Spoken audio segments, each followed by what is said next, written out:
You know, our lives and the lives of the wild birds all around us are, well, they're deeply connected. But as our world changes, they're facing challenges they have never seen before. So today, we're going to dive into how we can coexist for their benefit and for ours too. Seriously, just take a moment and imagine that. Waking up one morning, and instead of chirping, there's just silence.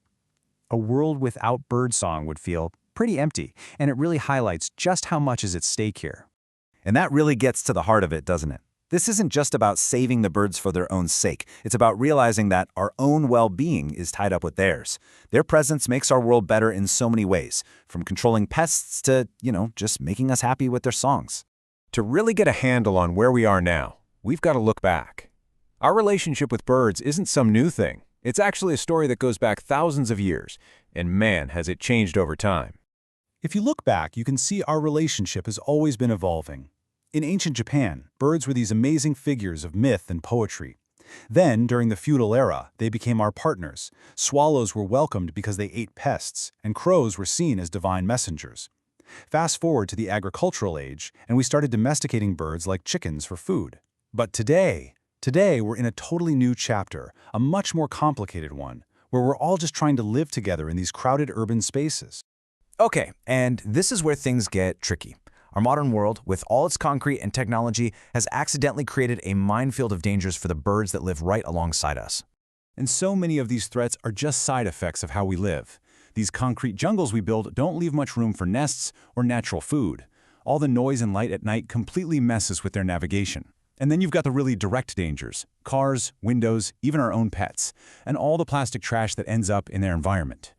So let's zoom in on just one of these problems, one that happens millions of times a year. It seems so weird, right? Why would a creature that's literally built for flying just crash into something that's not moving? Well, the answer is all about how they see the world. It all comes down to perception. What we see as a solid pane of glass, a bird sees as more open sky or a clear flight path. They just don't process it as a barrier. To them, a tree reflected in a window looks just like a real tree they can land in.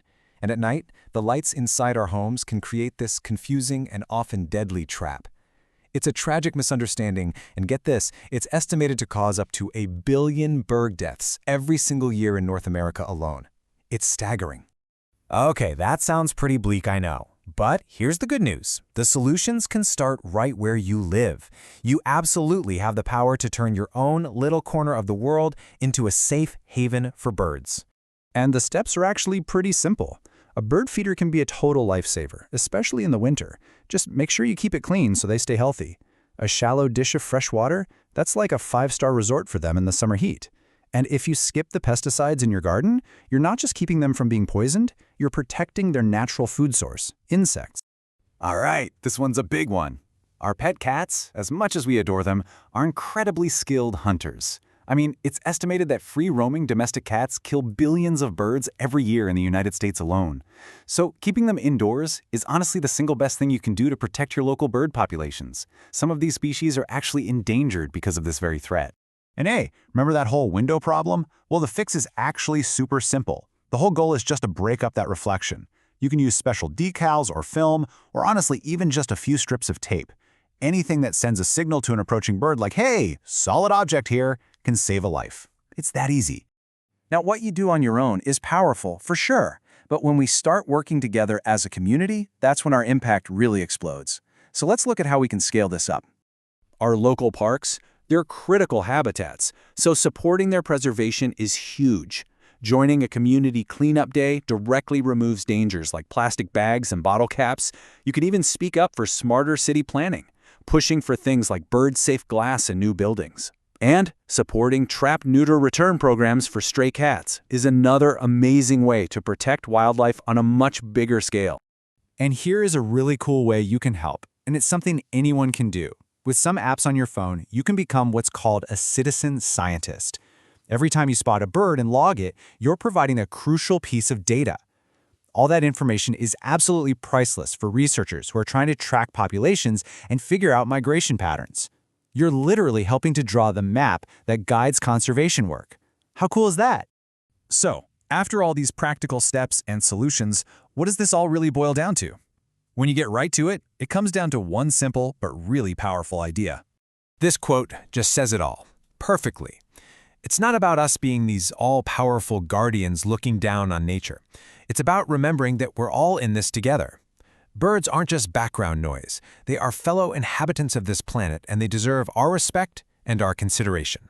When you really stop and think about it, their lives really do mirror our own in the most basic ways. They have to work to find food, they build homes, they raise their young, and they navigate the world just like we do. Once you see that shared struggle, that shared experience, that's where true coexistence begins. It's all about empathy.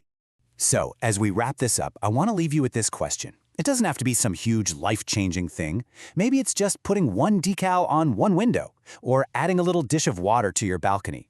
Or maybe it's just taking a moment tomorrow morning to really listen to the birds in your neighborhood. What's the one small thing you'll do to make the world a little safer for them?